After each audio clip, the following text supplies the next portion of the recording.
That's good for you because you'll be up all night. There is no Santa, my friend had insisted, but I knew he was wrong. Late that night I did hear sounds, though not of ringing bells. From outside came the sounds of hissing steam, squeaking metal. I looked through the window and saw a train standing perfectly still in front of my house.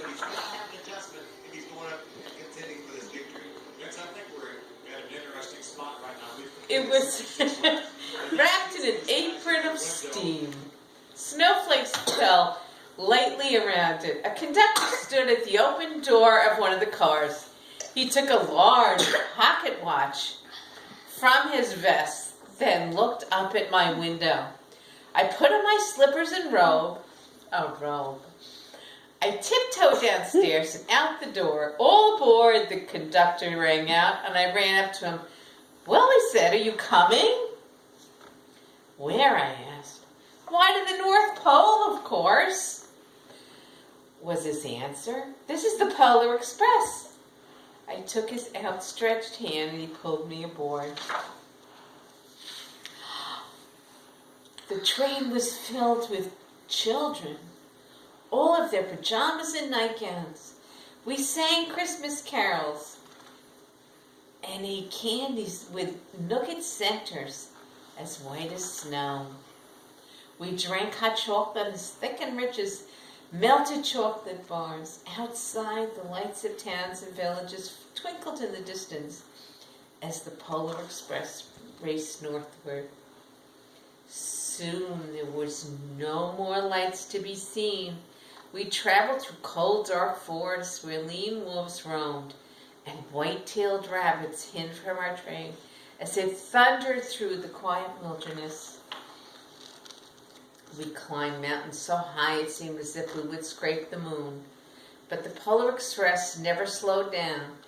Faster and faster we ran along, rolling over peaks and through valleys like a car on a roller coaster.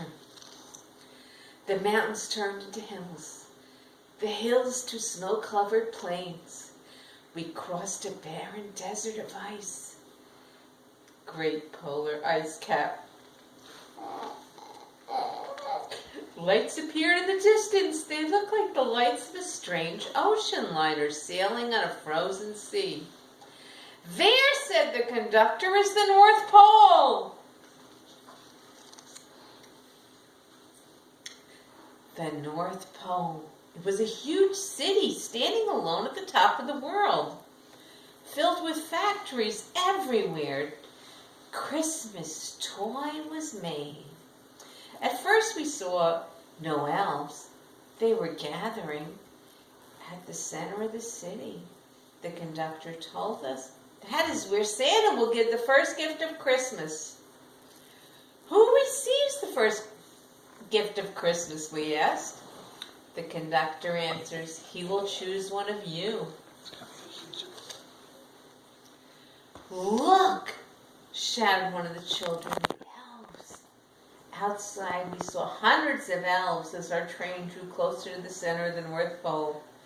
We slowed to a crawl. So crowded were the streets with Santa's helpers when the Polar Express could go no further. We stopped and the conductor led us outside.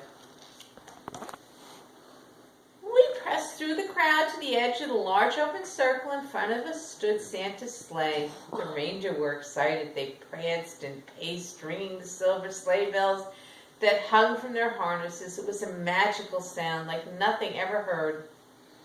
Across the circle, the elves moved apart and Santa appeared. The elves cheered wildly. He marched over to us and pointed to me and said, "Let's have this fellow here." He jumped into his sleigh. The conductor handed me up. I sat on Santa's knee and he asked me, "Now what would you like for Christmas?" I knew that I could not have any gift I could imagine, but the thing I wanted most for Christmas was not inside Santa's giant bag. What I wanted more than anything was one silver bell from Santa's sleigh.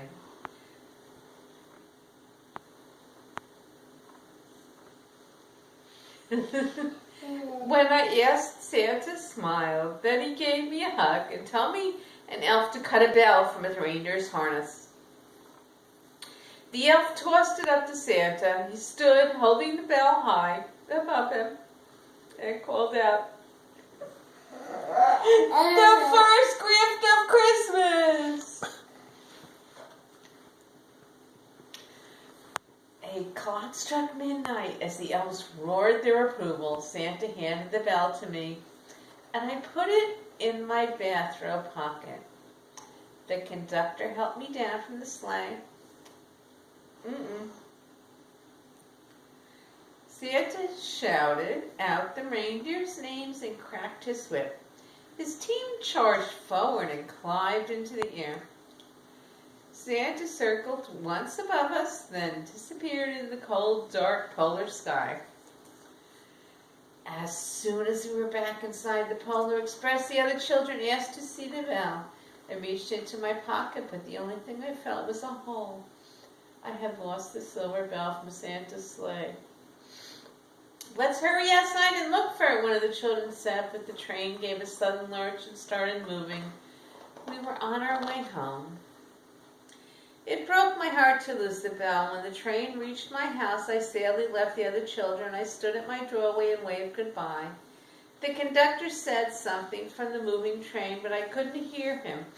What I yelled? He cupped his hands around his mouth. "Merry Christmas!" he shouted. The Polar Express let out a loud blast from the whistle and sped away. On Christmas morning, my little sister and I opened our presents. When I looked as if everything had been unwrapped, Sarah found one last box behind the tree.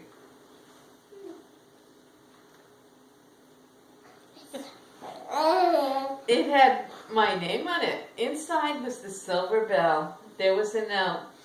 "Found this on the seat of my sleigh. Fix that hole in your pocket, signed Mr. C." I shook the bell. It made the most beautiful sound my sister and I have ever heard. My mother said, "Oh, that's too bad." "Yes," said my father, "it's broken." When I'd shaken the bell, my parents had not heard a sound. At one time, most of my friends could not hear the bell, but as years passed, it fell silent for all of them. Even Sarah found on Christmas that she could no longer hear its sweet sound.